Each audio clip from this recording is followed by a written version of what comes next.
Tom Aspinall made his UFC debut 5 years ago right here in Abu Dhabi. Knockout for Tom Aspinall in his debut! Back then though, it was a pandemic. COVID had hit and everything was happening behind closed doors. Since, he's been on a worldwide tour, wowing the crowds across the globe on his way to undisputed status. 9 fights, 7 first-round finishes. Oh! Oh! Tom Aspinall! The UK has a heavyweight champion! Where's the challenge? Well, the challenge this Saturday is Ciryl Gane. Oh! Percussive and concussive by Ciryl Gane! A man that's had 2 shots at the Undisputed Championship before and fallen short. Will it be third time lucky for the Frenchman? You'll find out this Saturday from 5 p.m. Make sure you're tuning in to TNT Sports Box Office for UFC 321. Here's your preview show.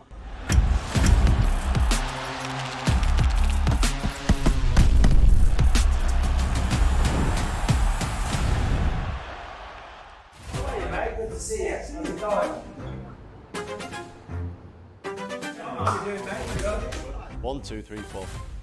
Welcome to Fight Week on TNT Sports and Discovery Plus. This is your official preview for UFC 321. I'm Adam Catterall. Pleasure as always to be in your company. The smiling assassin is here, the one and only Mr. Nick Peet, the man that put British MMA on the map, the Hall of Famer. Mr. Michael Bisping is here as always. And look who's here, a man that is hopefully taking British MMA to a new planet, the one and only Mr. Tom Aspinall. How are you, mate? I'm doing all right, thanks. How are you doing? Very well indeed. Good, good. You enjoying the sunshine of Abu Dhabi? Yeah, I love Abu Dhabi. I made my debut here 5 years ago, something like that, and we're back again to defend the heavyweight crown. Looking forward to it. What's happened in that 5 years, hasn't it, Mike?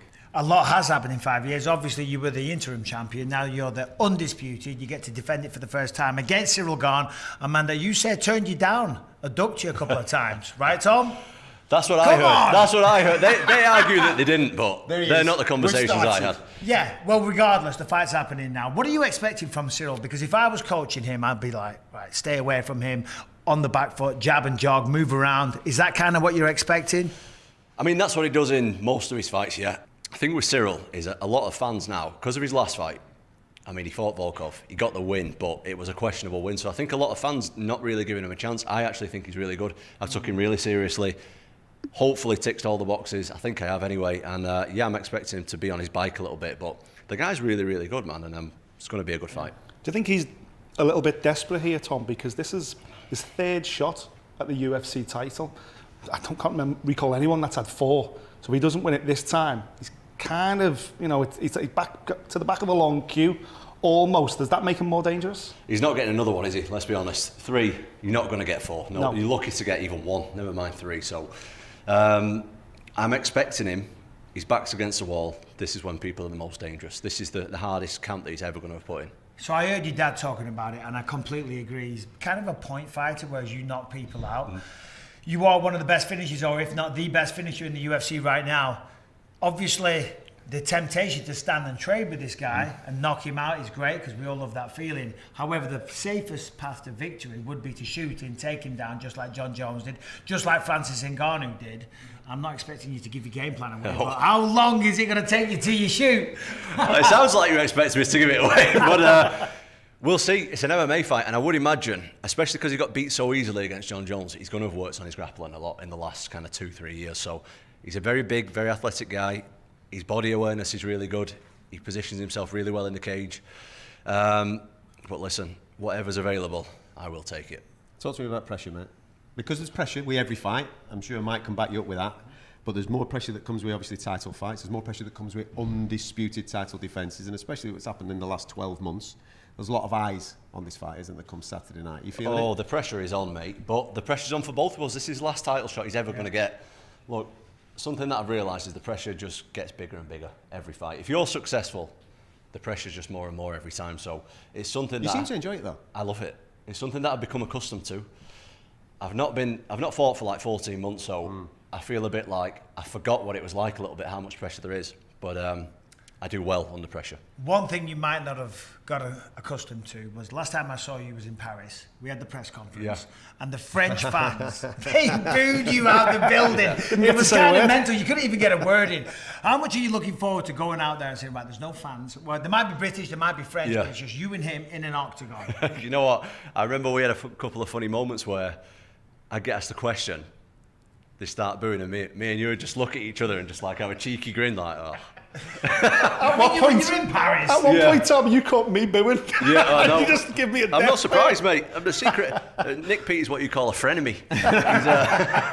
No, it was. I was expecting it. I understand. I actually respect the passion of the French fans. I think it's really good. Obviously, to be on the receiving end isn't great, but I expected it. It don't bother me that. It's just me, like you say, it's just me and Ciryl going to be in there, and there's no one there to save either of us. Let me ask you, obviously, you don't want to look past the fight. That's what I know you would say.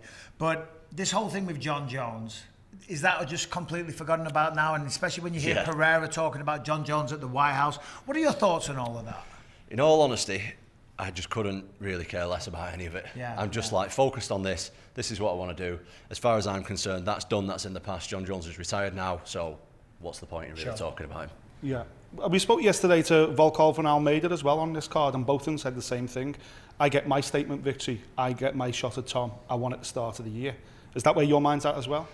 I think it's going to be winner versus winner, and it's the logical thing to do. Those guys are right at the top of the rankings. There's obviously me and the champion fighting Ciryl, #1 contender, and those guys are the next two guys. So I think they'll do winner versus winner. When you look at that matchup, who do you think takes it? In all honesty, I've not seen enough of Almeida to know really how good he is. I've not seen a whole lot of footage on him. From what I have seen, he's a very good grappler. His stand-up looks decent as well, but I think that Volkov he's big, he's strong, controls the range really well, and he's had 50 fights. So I just think maybe the experience factor, I think Volkov can take it. How is it with you and Ciryl? Have you bumped into each other this week? Is it all cordial? Is it all nice? Or is there a little bit of tension there? I've not bumped into this week, but I've been around him a lot in the past. Ciryl is a good guy, but at the end of the day, he's in the way. It's me or him, and it's going to have to be him. What do you reckon that documentary we made about you?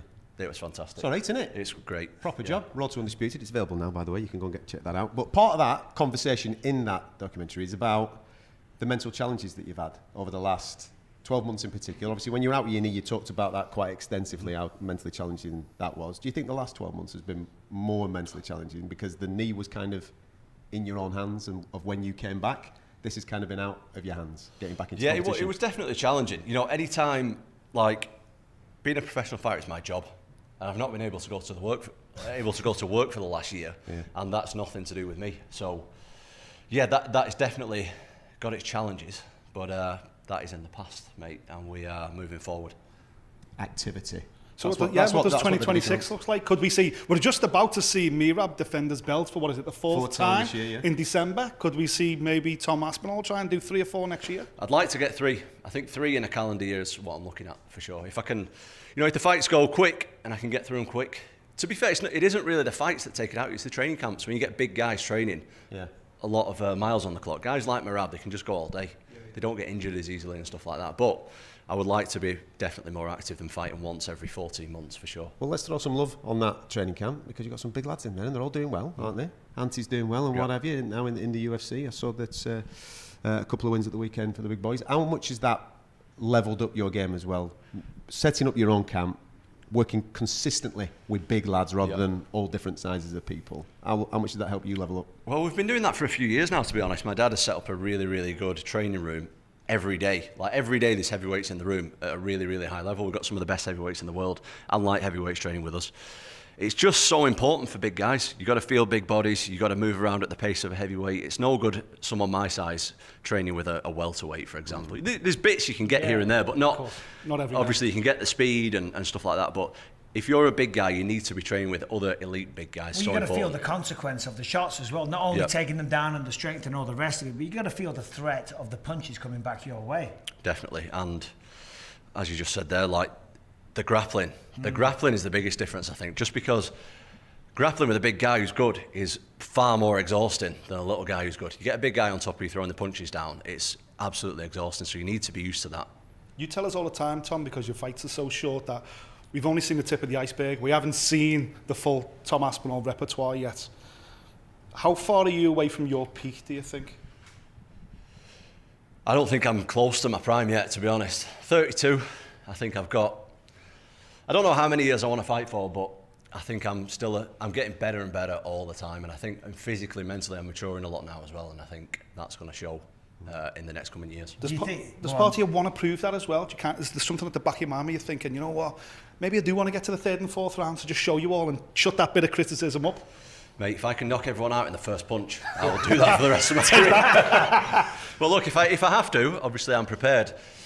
Like, regardless of what people think, every single time I go, like my last 6-7 fights have all been main events, so they've been 5-rounders. Like, I've been ready to go 5 rounds every single time. The notion that I train for 1-minute fights it's outrageous. Like, I think it's the most ignorant thing that somebody can say is like, he's got no cardio, he's not good over this many rounds and stuff. Look, just because you've not seen it doesn't mean it's not possible. I train hard every day, and if I need to, we'll go there, but hopefully I won't need to. Do you think that's Cyryl's game plan, though? Get out of the first couple of rounds, try and, in his mind, drag you to deep waters, uncharted waters, and then see what you've got there? I think that's everybody's plan, to be honest, but we'll see. We will see. Listen, enjoy the rest of your week, mate. It's great to be back, obviously, following you on this mad journey, and it's also great to be talking about an undisputed heavyweight title fight. We've not been able to do that for some time, have we? I did mention the documentary there. It is available, The Road to Undisputed. It's available on TNT Sports and Discovery Plus. Make sure you go and check it out. It's fantastic. We all contribute to it. He's in it as well, doing his thing. And I'm sure you're fully aware, he's got his own TV show on the station as well, hasn't he? Fight Lab. Go and check it out. Paul Craig's on there, and you actually go through your own fight on there. Not extensively giving away the game plan, but there's enough in there for people to enjoy with the intricacies of what Ciryl does. There's a lot of secrets, mate, that I've left off. But it's still worth tuning in. Absolutely. I'm trying to sell it, mate. I'm trying to do the business for you. There you go. Anyway, make sure you stick around because me, Mike and Nick are going to get stuck into that main event. We're going to talk about the vacant strawweight title fight as well on this card at the weekend, and we're going to do the full main card, so don't go anywhere.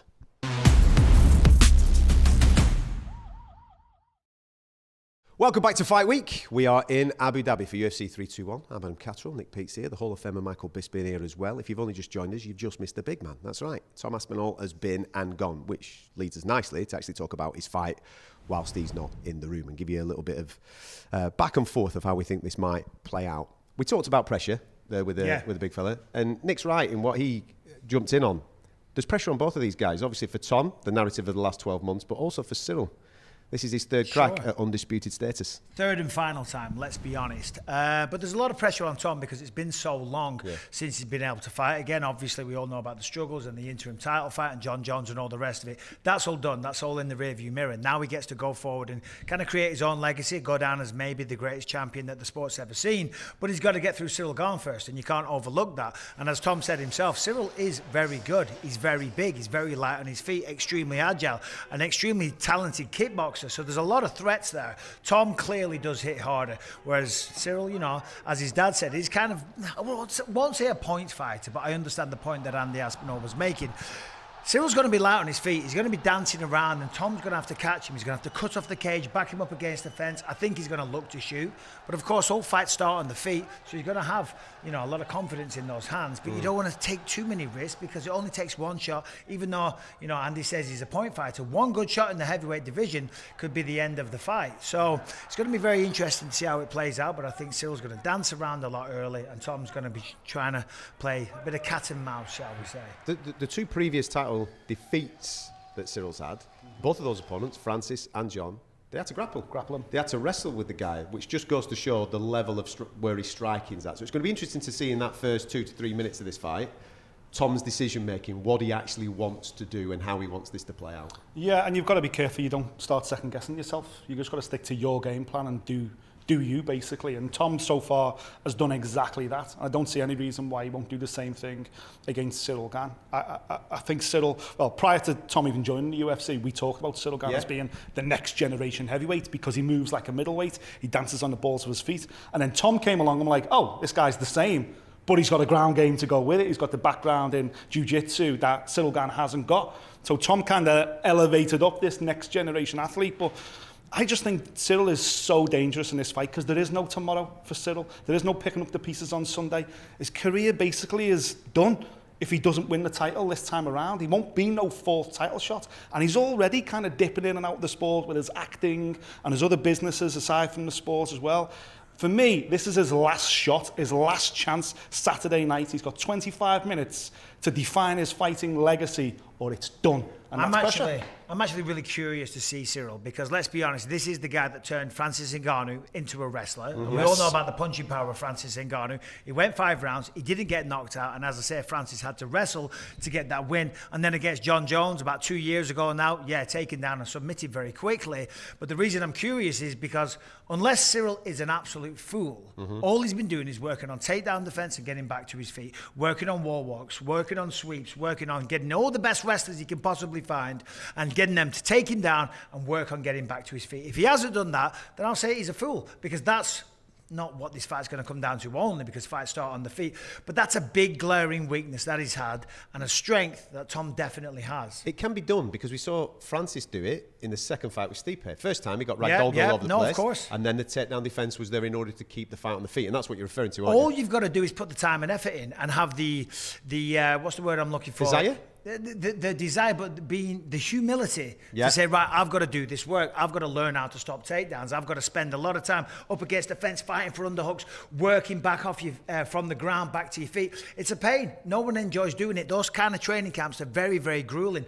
That's what a lot of my training camps look like. Just all the time fighting wrestlers, trying to get back to my feet. It sucks. And then when you finally fight a striker, you're like, oh God, here we go. Now we get to have a fun training camp. So has he got the humility and the wherewithal that's what he has to do? And if he does, which I assume that he has, this should be a very dangerous version of Ciryl Gane, which could cause problems for Tom. Yeah. How big could this be for French MMA? We saw when this man won the title, what it did for British MMA, and what fighters have gone on to go and do. How big could this be? Well, there's no better place to watch the UFC right now than Paris. We know that. Right. 3 years of us have been the last couple of years. There's no atmosphere. Well, Mike knows better than anyone because he travels the world. There's no atmosphere, I believe, better than Paris on UFC Fight Night. It's incredible. So imagine if they had a guy with never mind, a champion, the heavyweight champion of the world. It would change the face of the sport over there. It would be, it's big now, it'd be absolutely gigantic, and it would inspire generations of French fighters to come into mixed martial arts because of what he's achieved. So, but Ciryl doesn't think like that. I know you spoke to him a couple of days ago. He doesn't think, his brain doesn't work like that. He's like, this is just for me.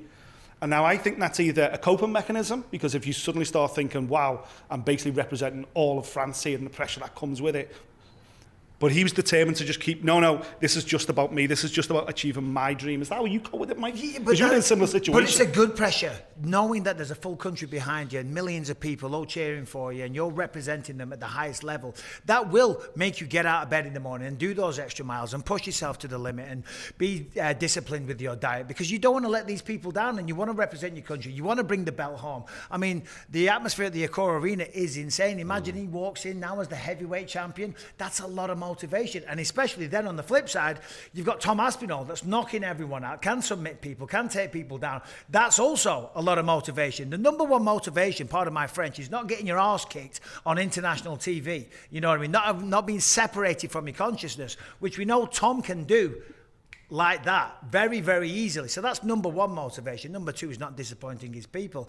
And then you look at Ciryl Gane, he's a beast of a human being. He's just as big, if not bigger than Tom, and he's probably the only guy in the heavyweight division that's maybe even more agile, because that's always been Tom's strength. He's so light on his feet, he moves like a welterweight, he's the heavyweight George St. Pierre, whatever you want to call it. I've said all those things in the past. All of that applies to Ciryl, except he can't really grapple too well. Yeah, he's got a heel hook against, subpar competition, but he doesn't have the grappling. So it's an interesting fight, but I fully expect Tom to go out there, probably land on the feet, shoot a double leg takedown, get on top, and finish him with ground and pound.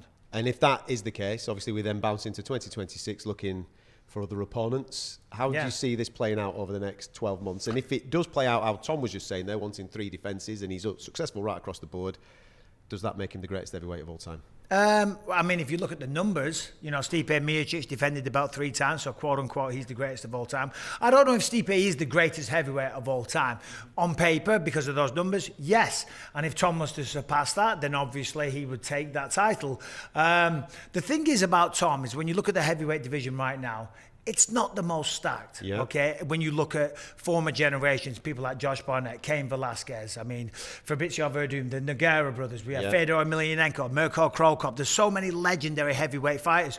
There isn't that level of competition right now. However, the way that Tom's going through them kind of makes up for that. Because if he was going out there and getting decisions against these guys, then okay, whatever. But the fact that he's just blitzing them and putting them to sleep and just destroying them with relative ease, that makes up for the lower level of competition. So yeah, for sure, he's certainly already, I would say, top 5 in history, and a few more wins. Of course, you've got to go to number 1. He's defined his legacy not necessarily by his opponents, but in a similar way to how Mike Tyson defined his legacy, just obliterating everybody and being this completely formidable monster.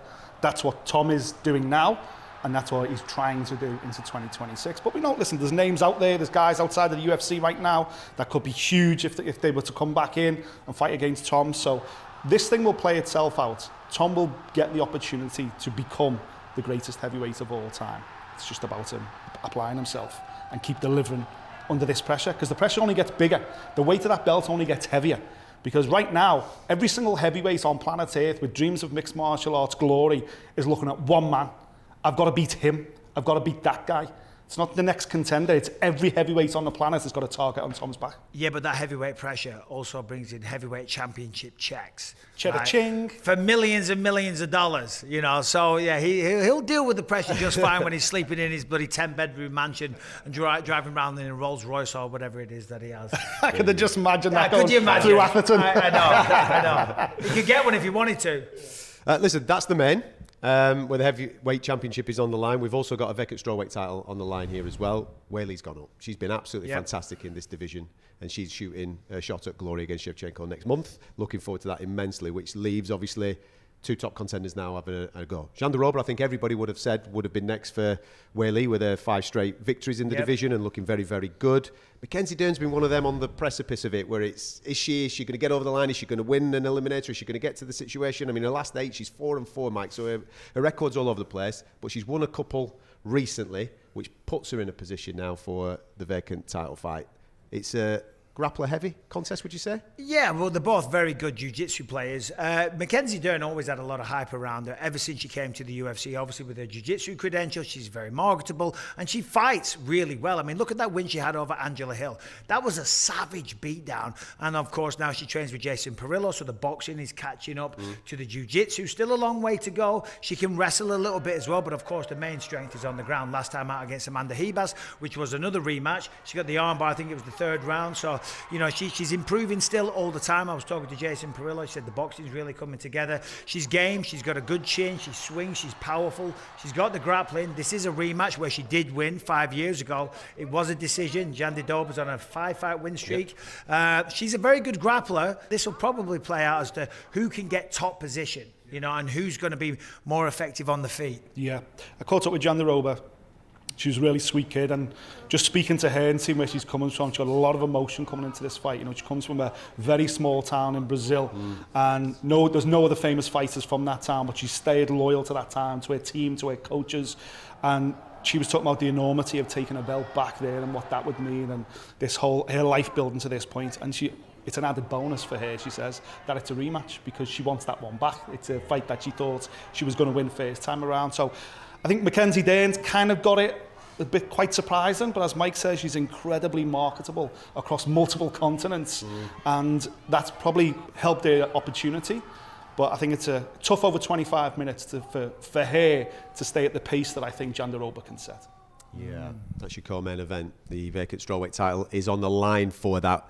We're going to talk Umar Nurmagomedov bouncing back after his first career loss next on the show. Don't go anywhere.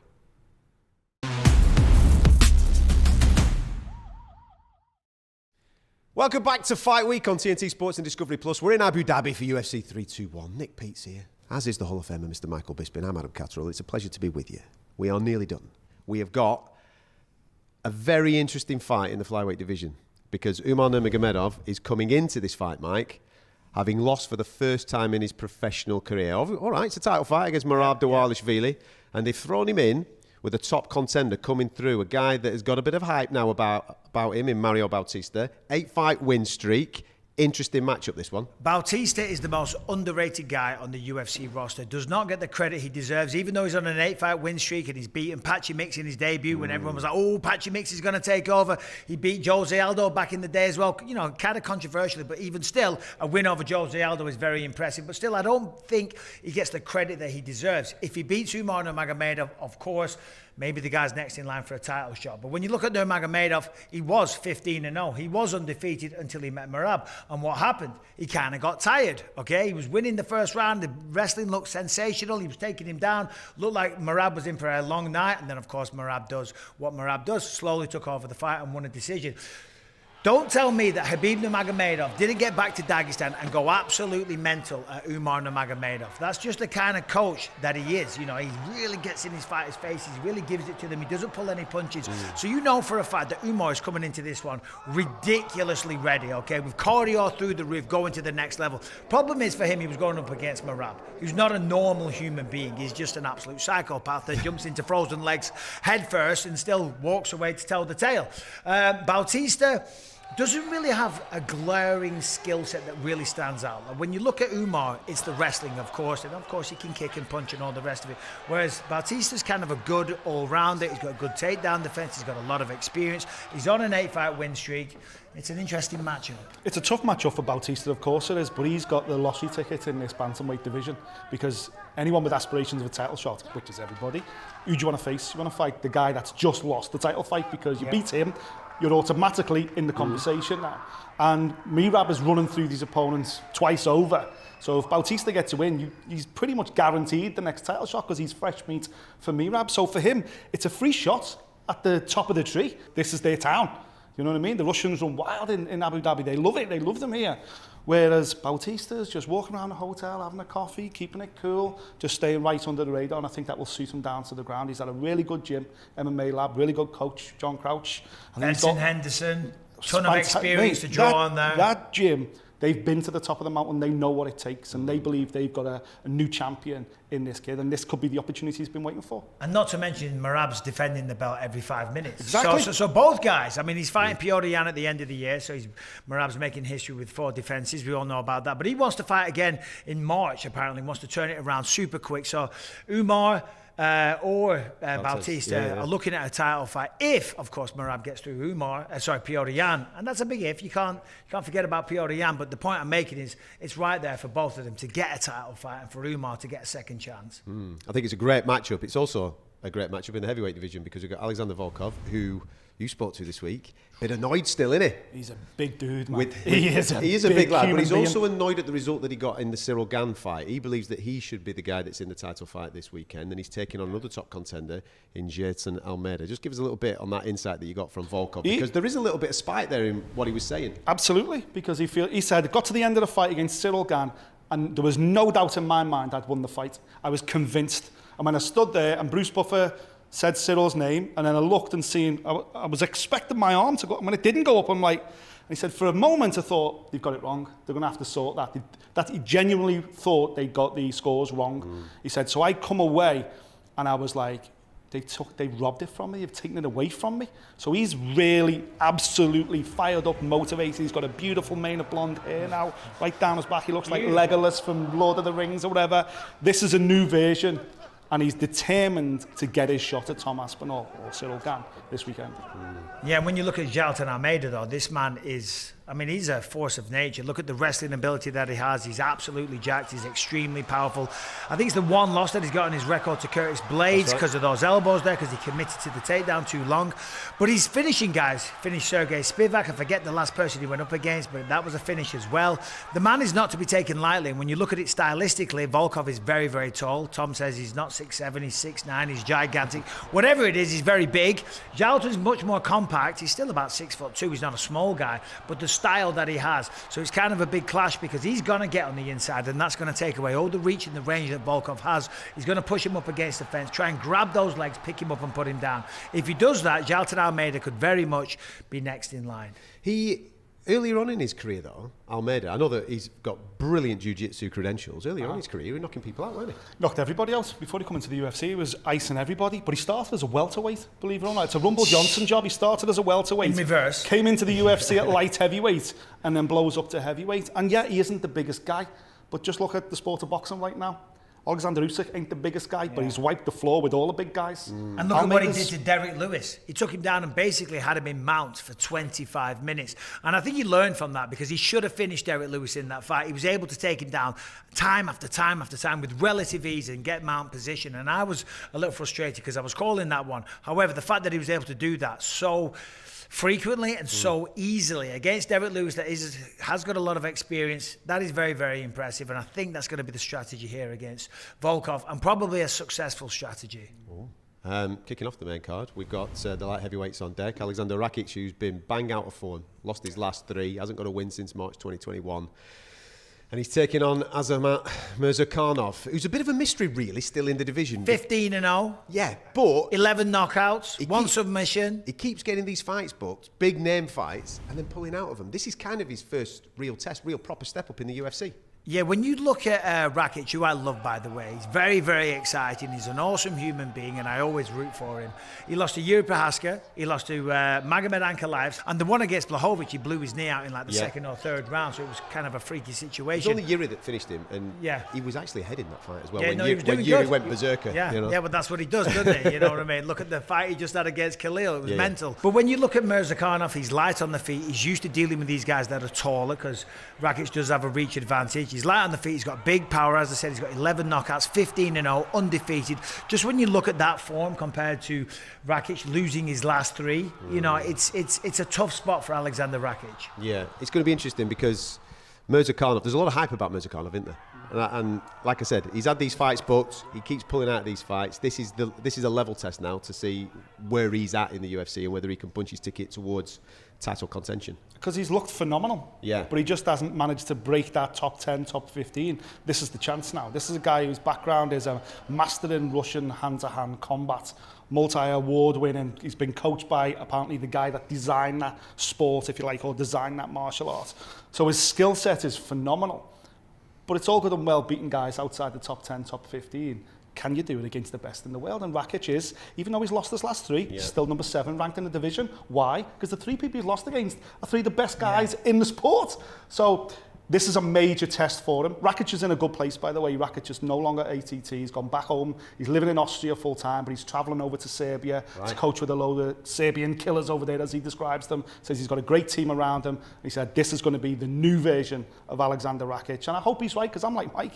I root for the guy. I like him a lot. He's a very likeable guy. He's a big guy. He's 6'3". He's got beautiful box. He's got a lot of power, a lot of experience as well. And yeah, losing those 3 fights, you always improve when you lose fights, because if you still want to do this and you want to be successful, you got to right the wrongs. You got to be honest with yourself. You got to sit down. You got to assess what went right, what went wrong. And there were certainly a few things went wrong. So I expect Aleksandar Rakić to be at his most dangerous. But on the flip side, Murzakanov, he's beaten this kind of style before. Look at Dustin Jacoby, a very tall kickboxer, former Glory champ, and he was able to beat him on the feet primarily as well. So it's a fun fight to kick off the main card. There you go. And that is the fight that is kicking off the main card, and that gets going from 5 p.m. I say 5 p.m. That's prelims, really. Main card gets going from 7, but you can come and join us from 5 p.m. On TNT Sport Box Office. Come and get stuck in for UFC 321. Of course, we've got that vacant title fight in the co-main, but it's all about the main event. The heavyweight championship of the world is on the line. Tom Aspinall, the undisputed champion, defending against Ciryl Gane. We'll see you there.